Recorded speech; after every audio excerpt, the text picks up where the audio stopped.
Salut les louveteaux. Aujourd'hui en cuisine, nous revisitons un grand classique de la cuisine française. J'ai nommé la potée au chou. Voilà, donc tout le monde s'attend forcément à un plat qui va mijoter longtemps sur le... Eh ben non, du tout, on va pas le faire comme ça et vous allez voir, j'ai quelques petites astuces à vous donner. On va faire une belle revisite et très appétissante et assez moderne, on va dire. Donc ça va être pour vous l'occasion de vous expérimenter. Pour ça, nous avons besoin de la liste d'ingrédients qui défile sous vos yeux. Voilà. Ça y est, vous avez tout noté, vous avez tout pris en sténo, c'est bon. Non, faites pause, hein. Vous avez l'occasion pour commencer. Pause. Nous allons tout simplement prendre sur un chou les feuilles les plus grandes. Hop.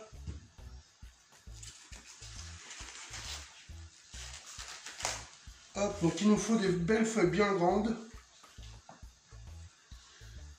Et autant de feuilles que vous aurez de portions. Alors on va faire pour 4 là.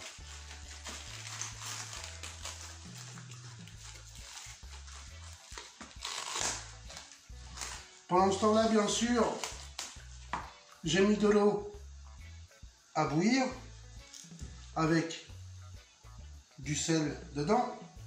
Ensuite, j'ai épluché une carotte, n'est-ce pas? On va venir, là je vais en faire pour 4, donc là je vais la couper en 4 dans le sens de la longueur. Voilà.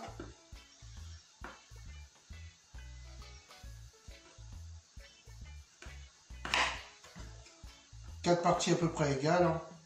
Ce serait bien. Voilà.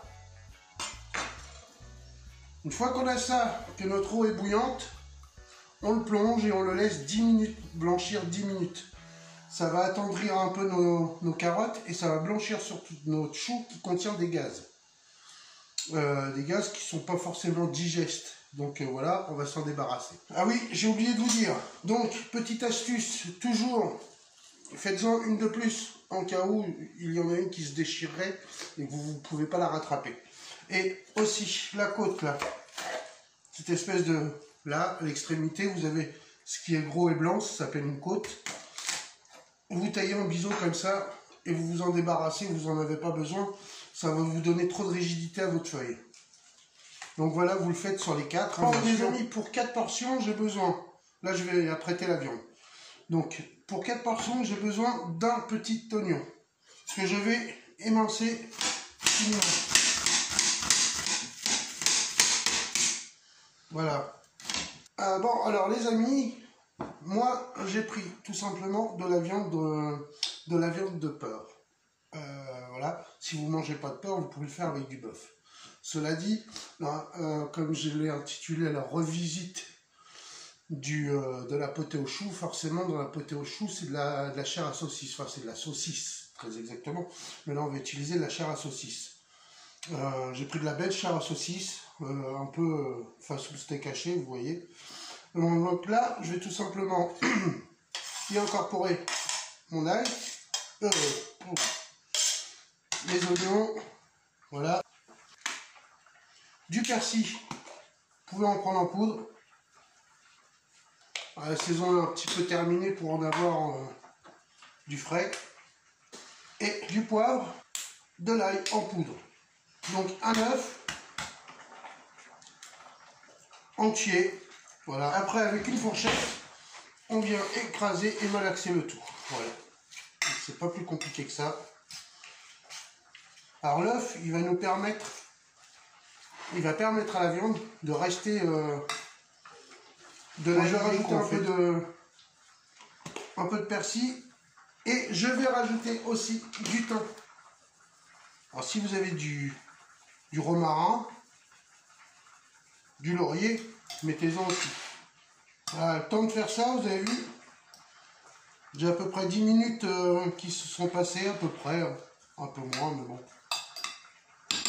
Là, je vais aller tout simplement retirer mes feuilles de chou qui sont en l'eau bouillante, que j'avais fait les blanchir. Je vais encore laisser les carottes et je vais les refroidir aussitôt dans l'eau pour qu'elles gardent ce beau vert qu'elles avaient. Donc voilà. Bon, les feuilles de chou c'est bon, c'est fait. Elles sont en train de refroidir un peu parce que pour les manipuler c'est plus simple.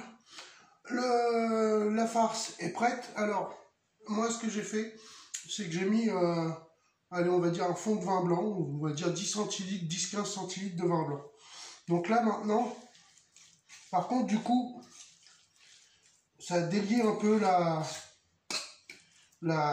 chair à saucisse. Donc c'est un peu dommage, donc je pense que je vais remettre un œuf. Voilà, tout simplement. Allez, on remet un œuf. Voilà, on met un œuf, on badigeonne. On remue, on mélange, on malaxe. Donc, le but de l'opération, c'est de diviser ça en 4 pour en faire 4 boules.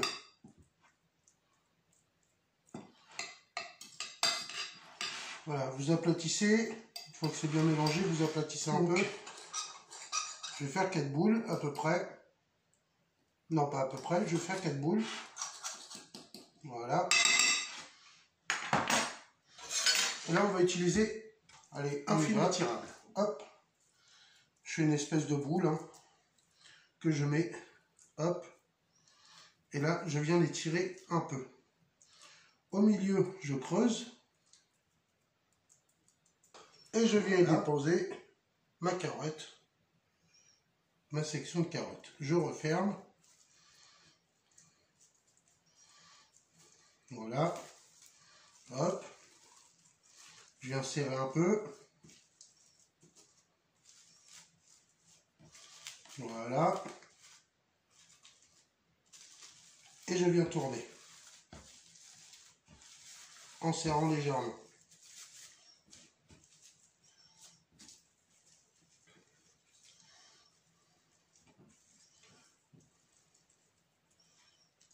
Ça, hop.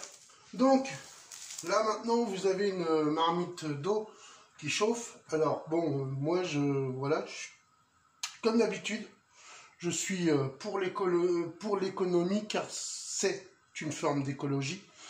Et je suis pour l'écologie, car c'est une forme d'économie. Voilà, et surtout en cuisine. Donc, mon eau qui était déjà chaude, hein, je la fais réchauffer, c'est-à-dire celle qui a recueilli mes carottes et mon chou, je la fais réchauffer. Si vous êtes très conventionnel, patati patata, il vous faut de l'eau propre, prenez de l'eau propre, c'est pas grave. Ça sert à rien de saler, par contre, là, à la limite, parce que sinon le sel, il est perdu, puisqu'on va y mettre nos boudins qui sont fermés, hermétiquement fermés. Je vois beaucoup de gens, même dans des belles émissions culinaires, mettre des boudins comme ça, sous cellophane, et mettre du sel dans l'eau. Bah, pourquoi tu fais ça? Tu crois que le sel, il va traverser, si l'eau ne traverse pas? Non mais franchement, pourquoi tu fais ça? Non. Voilà, c'était un petit clin d'œil. Si vous n'avez pas confiance en vos boudins, n'hésitez pas, vous refilmez une fois de plus. Ouais, je pense que c'est suffisant. De toute façon, il faut y aller 10 à 20 minutes. Vous allez voir l'aspect. Dès que l'aspect va commencer à changer, à bien blanchir, vous pouvez retirer. En fait, on cherche à avoir quelque chose qui va se compacter.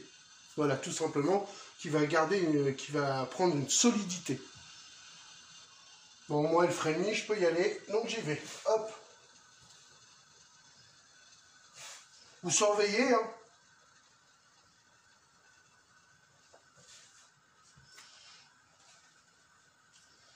Voilà. Allez, à tout de suite. Ah oui, au préalable, j'ai étalé mes feuilles de chou que je vais assécher. Je les ai étalées sur mon plan de travail. Maintenant, je vais les assécher avec un sopalin. D'accord? Et puis, pour pouvoir y déposer mes boudins dessus après. Bon, allez, alors voilà nos feuilles de chou. Nous avons sorti au bout de 15 minutes nos boudins. Voilà, qui sont là. Voilà ce que vous faites. Vous coupez l'extrémité avec un ciseau et gentiment vous poussez. Alors, Hop, on pousse, mais pas n'importe où et pas n'importe comment. Afin que votre farce puisse sortir en un seul boudin. Voilà. Bon, ça coule un peu, hein, c'est pas grave. Hop. Et là, on vient l'enrouler dedans. J'espère que vous voyez bien quand même. Prenez bien le soin de bien enrober le boudin entièrement. Voilà. Vous serrez en même temps. Et voilà ce que vous devez obtenir. Un joli boudin de chou. Avec la chair à saucisse dedans, bien sûr. Donc on va faire ça pour celle-là, elle a un peu vécu, vous avez vu. Et je l'ai rafistolée. Justement, je vous avais dit d'en faire une de plus. En cas où il y en a une qui se déchirerait beaucoup. C'était le cas pour celle-là. Donc je l'ai rafistolée. Faites comme moi, vous vous embêtez pas, hein, ça se verra pas. Le résultat sera le même. Vous graissez bien votre plat. Alors, vous pouvez mélanger le beurre avec un peu d'huile d'olive.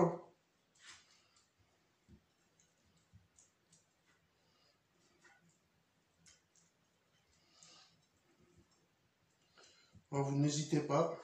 Hop. Vous déposez votre premier chou. Le deuxième. Hop. Le troisième. Et pour finir, merci.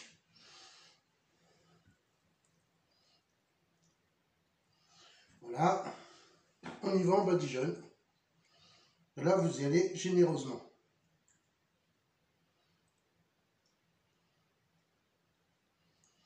Vous avez vu, je fais pas semblant, hein, j'en mets.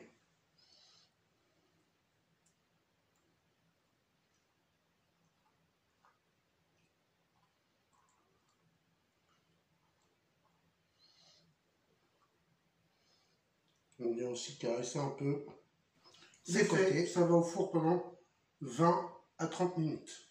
Bon les amis, il nous manquait un élément traçant de la recette de la potée au chou. Là voilà, c'est la pomme de terre. Alors tout simplement, vous venez couper de fines lamelles de pomme de terre. On va tout simplement déposer gentiment dans la friteuse un bain à 140 et un autre bain à 180. Voilà, tout simplement. Et surtout, essayez qu'elles ne se collent pas entre elles durant la cuisson à la friteuse. Surveillez, agitez votre huile un peu.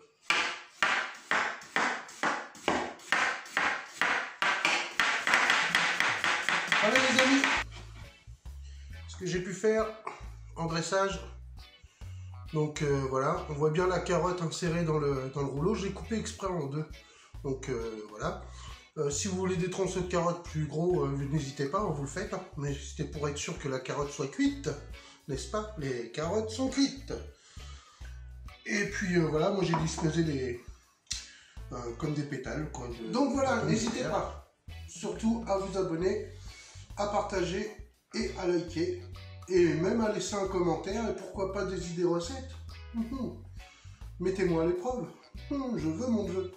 Je vous souhaite un bon appétit là-dessus. Et puis, à très bientôt les louveteaux. Allez, tchuss. Bisous les louveteaux.